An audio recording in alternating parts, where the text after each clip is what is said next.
Bali ganito nga pala yung ginagawa ko kapag may nagpapaprint sa atin tapos nasa link. Pinapasend ko na lang sa profile ko or sa Facebook page natin. I-click lang natin to. Usually WPS 365 nila yan ginagawa. Ito kasi yung free version ng Microsoft. Hindi naman siya totally Microsoft. As in, ito yung pinaka-office or pwede kayong mag-edit dito ng free using lang yung inyong mga cellphone. Kumbaga, ito yung alternative sa mga Microsoft Word. Ayan. Lalabas siyang ganyan. Antayin nyo lang tong ganito.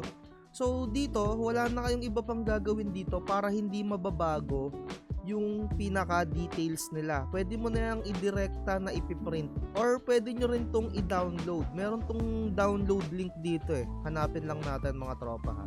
Ayan, so wala na kayong iba pang gagawin dyan ha.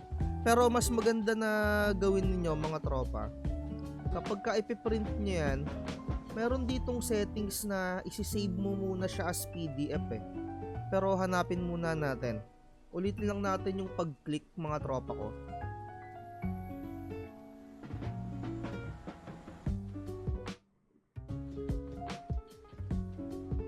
Ayan, antayin nyo lang yung mag-loading. Ayan o. I-print natin.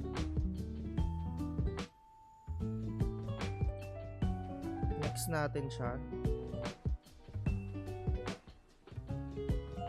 Ayan, lalabas na tong ganito.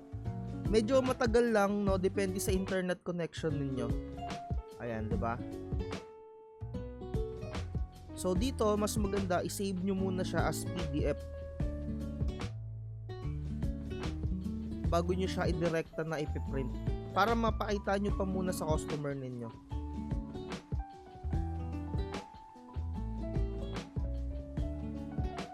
Ayan, check natin kung na-download natin. Ayan. So, base sa nakikita ko, no, parang naka-long yung setup niya. Kung titignan ninyo yan dito, pag ipiprint ko na yan, ayan o, naka-long. Sa tingin ko, naka-long to. Or try natin ng A4. Ayan, pwede siyang A4, no, mga tropa. Diba? Pero naka-colored yung setup niya, kaya inform nyo muna si customer kung magkano yung pwede nyo isingil dito.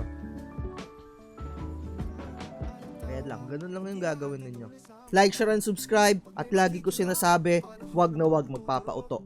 Bye. Hindi naan sa promo. Huwag kang magpapauto. Mag-isip ka sa pilian. Sa laro ng buhay, dama ang tampuhan.